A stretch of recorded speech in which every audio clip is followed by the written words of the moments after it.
Assalamualaikum warahmatullahi wabarakatuh. Waalaikumsalam warahmatullahi wabarakatuh. Terima kasih atas partisipasinya di pertemuan ketiga kali ini. Untuk teman-teman adik-adik, sebelum memulai pertemuan kita yang ketiga ini, alangkah baiknya kita membaca doa di dalam hati. Membaca doa dimulai.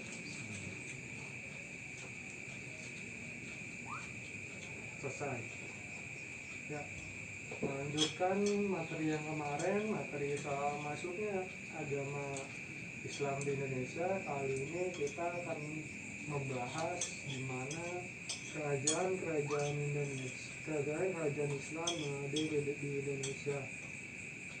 Sebelumnya kita membahas soal masuknya Islam di Indonesia seperti yang ini teori bagaimana masuknya Islam di Indonesia, sistemnya seperti ini.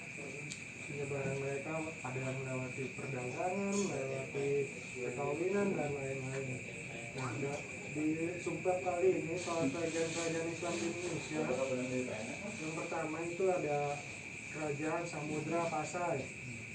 Kerajaan Samudra Pasai ini sudah berdiri sejak abad 13 Masehi. Kerajaan ini didirikan oleh Sultan Malik Al-Saleh yang letak Kerajaan Samudra Pasai ini letaknya itu ada di Aceh, tepatnya di Kabupaten Sumawe. Kerajaan Samudra Pasai ini dipercaya sebagai kerajaan Islam pertama di Indonesia. Dalam sejarahnya, Islam masuk ke kerajaan ini diperkirakan abad ke-12 Masehi. Ini ada wilayahnya, wilayah di mana Kerajaan Samudra Pasai. Yang kedua ada Kerajaan Aceh Darussalam. Kerajaan Aceh ini berdiri pada tahun 1514 dan didirikan oleh Sultan Malik Ibrahim. Kerajaan ini mencakup daerah bekas Kerajaan Samudra Pasai yang sebelumnya ada di Aceh. Nah, kerajaan ini menganut agama Islam sudah pada dari awal abad ke-12. Ini sesuai dengan Kerajaan Samudra Pasai juga sudah masuknya Islam pada abad ke-12. Lalu ada Kerajaan Demak. Kerajaan Demak ini dipimpin oleh Raden Patah dan berdiri pada tahun 1478.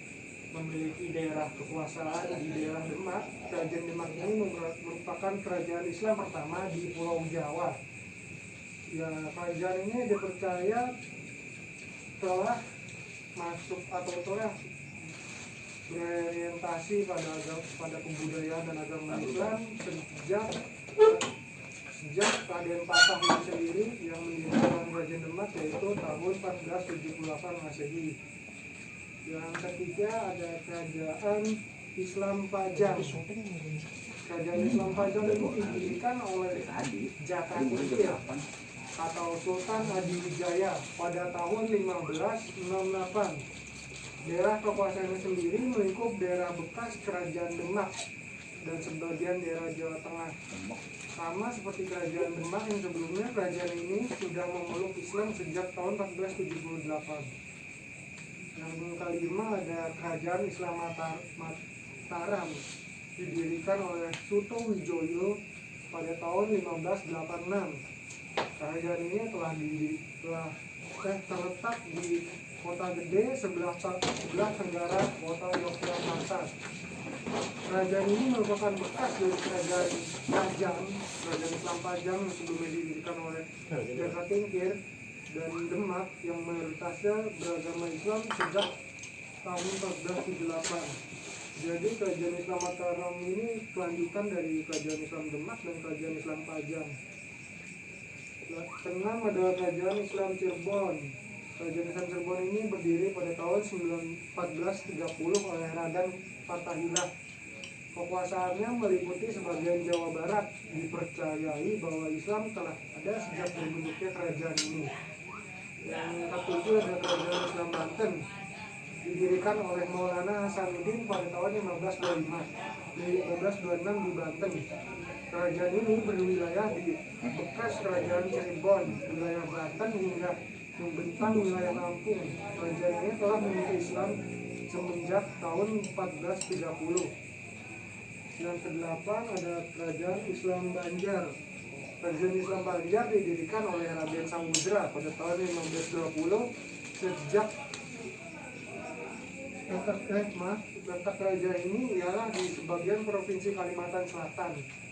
Islam dipercayai sudah ada sejak terbentuknya kerajaan tersebut. Yang kesembilan ada Kerajaan Tanjung Pura. Kerajaan Tanjung Pura ini dipimpin oleh Raja Brawijaya di tahun 1454. Wilayah kekuasaannya ini berada di sebagian daerah Kalimantan Tengah dan Kalimantan Selatan. Pada 1590, kerajaan ini sudah memeluk Islam yang dipimpin oleh Raja Giri Kesuma. Yang ke-10 ada Kerajaan Islam Ternate. Kerajaan Islam Ternate didirikan oleh Ba'ab Masyur Malamo pada tahun 1257. Islam sudah ada sekitar sejak tahun 1456 Masehi saat kepemimpinan Kolano Marhum. Kerajaan Islam Tidore ini yang ke-11. Kerajaan Islam Tidore dipimpin pertama kali oleh Kolano Syahjati di tahun 1081. Dalam sejarahnya kerajaan ini mulai memasuki Islam pada kepemimpinan Sultan Jamaluddin pada tahun 1495. Yang terakhir ada Kerajaan Islam di Makassar.